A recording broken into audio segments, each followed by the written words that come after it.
శ్రీమాత్రే నమ. జయ గురు దత్తాత్రేయ నమ. ఈ వీడియోలో మనం సెప్టెంబర్ 29 నుంచి అక్టోబర్ 5వ తారీఖు మధ్యలో జరగబోయే వారఫలాలు కన్యారాశి వారికి ఏ విధంగా ఉన్నాయి అని పరిశీలించినప్పుడు కన్యారాశి వారికి ఈ వారం మంచి ధనయోగాలు ఏర్పడ్డాయి. ముఖ్యంగా ఏంటంటే రాష్ట్రాధిపతి బుధుడు రాశిలో ప్రవేశించి రవితో కలిసి ఒక యోగం ఏర్పడడం వల్ల జాతకుడు వ్యక్తిగత సామర్థ్యం పెరుగుతుంది. స్వయం కృషితో తన అవకాశాలను పెంచుకునే ప్రయత్నం చేస్తాడు. నూతన అవకాశాలు రావడం జరుగుతూ ఉంటుంది. ఏదైనా మీరు ప్రభుత్వ ఆర్థిక సహకారంతో కానీ బంధువుల రుణ సహకారంతో కానీ ఏదైనా వ్యాపారం ప్రారంభిద్దాం అనుకున్న వాళ్ళకి ఇది చాలా వరకు అనుకూలించే సమయం. మీకు అన్ని విధాలైతే ప్రోత్సాహకరంగా ఉంటుంది. మీ ఆలోచనకి తగినటువంటి గుర్తింపు వస్తుంది. అలాగే మీ ఆలోచనలు తగు విధంగా అమలుపరిచే విధంగా ఈ వారంలో మీ ప్రయత్నాలు ఫలిస్తాయి. రవి ఉండడం వల్ల ఏమవుతుందంటే మీలో మానసిక ధైర్యం పెరుగుతుంది, సెల్ఫ్ కాన్ఫిడెన్స్ పెరుగుతుంది. దానివల్ల చాలా ఉత్సాహంగా పనిచేయడం జరుగుతూ ఉంటుంది. సో ఇంకా ముఖ్యంగా శుక్రుడు ఈ వారం అంతా కూడా ఇంచుమించుగా మీకు ధనస్థానంలో సంచరిస్తుంటాడు. ధనస్థానంలో భాగ్యాధిపతి సంచరించినప్పుడు కుటుంబంలో శుభకార్యాలు జరుగుతాయి. బంధుమిత్రులు మీ కుటుంబాన్ని సందర్శిస్తారు. కుటుంబంలో ఏదైనా శుభకార్యం కానీ పూజా కార్యక్రమాలు కానీ ఆధ్యాత్మిక కార్యక్రమాలు కానీ జరిగే అవకాశం ఉంది. సో అలాగే పెళ్లి చూపులకు సంబంధించిన కార్యక్రమాలు కానీ పెళ్లి విషయాల్లో సంప్రదింపులు కానీ అది మీకు కానీ మీ కుటుంబంలో ఒకరికి కానీ ఇటువంటి శుభకార్యాలు జరిగే అవకాశం ఉంది. శుభకార్యాల కొరకు చర్చిస్తారు. దాని కొరకు ధనాన్ని సంపాదించే ప్రయత్నం చేస్తారు. వ్యక్తిగతంగా మీరు కూడా ఎక్కువగా విందు వినోదాల్లో శుభకార్యాల్లో పాల్గొంటారు. ఇది కూడా ఓకే. మరి కుజుడు దశమ స్థానంలో దిగ్బలుడై ఉండడం వల్ల జాతకుడు వృత్తిలో చాలా నిర్భయంగా ఎవరిని లెక్క చేయకుండా చాలా జాగ్రత్తగా పనిచేయడం మొదలెడుతుంటాడు. అయితే కొన్ని కారణాల వల్ల మీరు ఎంత కష్టపడినప్పుడు కూడా పని ఒత్తిడి ఎక్కువ అవుతుంది. అలాగే ఇతరుల యొక్క ఈర్ష అసూయలకు గురవుతారు. అందువల్ల ఏదో విధంగా మిమ్మల్ని వృత్తిలో ఆ సీటు నుంచి తప్పించే ప్రయత్నం చేస్తూ ఉంటారు. కొద్దిగా ఒత్తిడి ఏర్పడుతూ ఉంటుంది. సో ఇందువల్ల ఏంటంటే కామన్గా మీరు మరీ పట్టుదలకి పోకుండా వృత్తిలో కొద్దిగా రాజీ మార్గాన్ని వ్యవహరించడమే మంచిది. లేని పక్షంలో అది మొదటికే ఇబ్బంది కలిగే అవకాశం ఉన్నది. ఎందుకంటే అష్టమాధిపతి కుజుడు అవ్వడం వల్ల దశమ స్థానంలో ఉండడం, తృతీయాధిపతి దశమ స్థానంలో ఉండడం ఇవన్నీ కూడా వృత్తిలో ఒక గండాన్ని తెలియజేస్తున్నమాట వృత్తిలో. అందువల్ల సడన్గా జాబులో వచ్చే ఇబ్బందుల నుంచి మీరు తప్పించుకోవాలంటే సామరస్య ధోరణితో వెళ్ళాలి. ఎవరిని నొప్పించుకోకుండా మీ పని మీరు చేసుకుంటే ఉంటే మంచిది.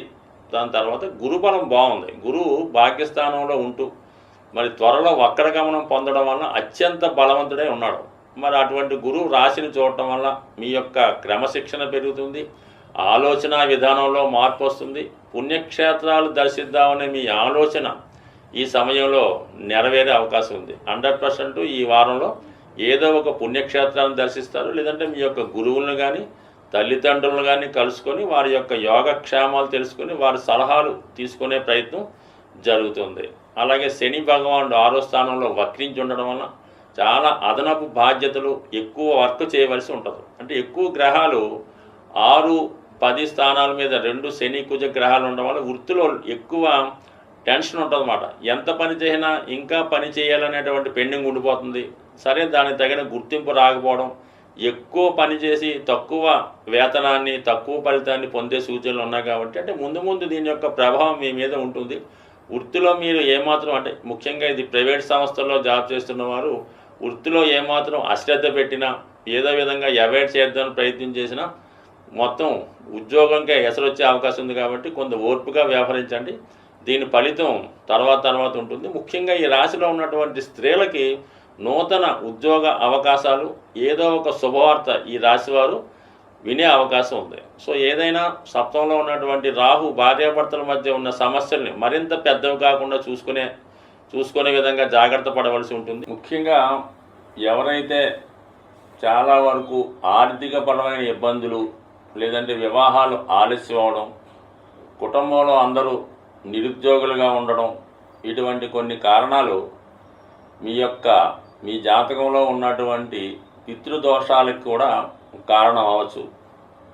ఈ విధంగా ఎవరైతే ఇటువంటి సమస్యలతో బాధపడుతున్నారో వాళ్ళకి ఈ వారంలో ఏర్పడినటువంటి, అంటే ముఖ్యంగా అక్టోబర్ 2వ తారీఖున ఏర్పడినటువంటి మహాలయ అమావాస్య రోజు మరి పితృదేవతల యొక్క సంతృప్తి కొరకు ఆ రోజు ఏదైనా దేవాలయంలో కానీ ఎవరికైనా తీసుకున్న వారికి మరి వారు వంటకి సరిపోయే విధంగా బియ్యం, పప్పు, చింతపండు, కొన్ని ఆకుకూరలు వాళ్ళకి బహుమతిగా కానుకగా ఇవ్వడం వల్ల మరి ఈ పితృదోషాలు ఉన్న వాళ్ళకి ఈ అమావాస్య రోజు చేసే ఈ దాన కార్యక్రమం 100% మీ యొక్క దోషాలు పరిహారం అవుతాయి.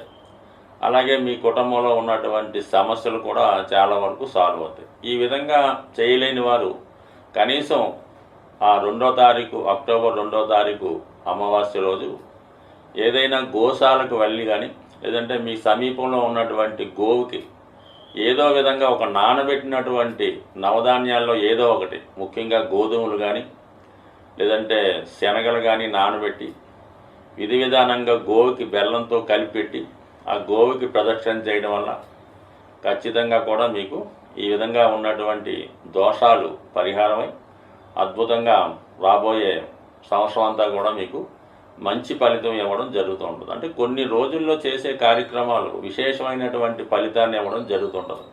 అందులో ఈ మహాలయ పక్షంలో వచ్చే అమావాస్య, దాని తర్వాత మీకు అక్టోబర్ 3 నుంచి మరి దసరా నవరాత్రులు ప్రారంభమవుతున్నాయి కాబట్టి మరి ఈ సమయంలో ఎవరైతే అమ్మవారి ఆరాధన, లక్ష్మీ ఆరాధన చేస్తుంటారో వారికి అఖండ సౌభాగ్యం కలిగే అవకాశం ఉంటుంది. అయితే ముఖ్యంగా మీరు పెద్దగా ఏమీ కష్టపడక్కర్లేదు.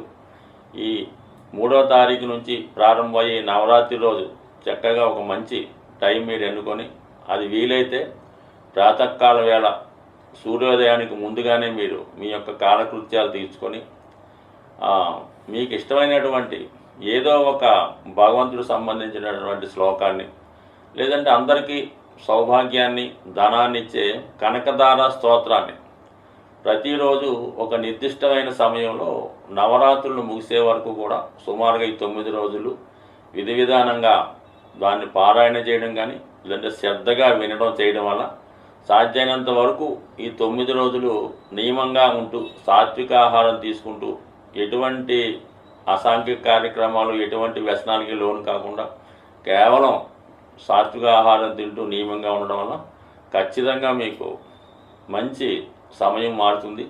అలాగే గ్రహంలో, అంటే జాతకంలో ఉన్నటువంటి గ్రహ దోషాలన్నీ కూడా సాల్వ్ అయ్యి మీకు చాలా వరకు మంచి ఫలితాన్ని కూడా ఇవ్వడం జరుగుతూ ఉండదు. సో ఏదైనా మనం కొన్ని పర్వదినాల్లో చేసే విధంగా ఈ దసరాలో ఈ 9 రోజులు ఎవరన్నా సరే చిన్నవారి నుంచి పెద్దవారి వరకు చేయడం వల్ల ముఖ్యంగా జాతకంలో శనిగ్రహం ద్వారా వచ్చే దోషాలు, రాహుగ్రహం ద్వారా వచ్చే దోషాలు చాలా వరకు అమ్మవారి యొక్క అనుగ్రహంతో మీకు అవి పూర్తిగా తొలగిపోయే అవకాశం ఉంటుంది. కాబట్టి సాధ్యమైనంత వరకు మీకు ఎంతగా వీలైతే అంతగా చేయడం వల్ల ఎక్కువ విజయావకాశాలు పొందుతారని ఆశిస్తూ స్వస్తి.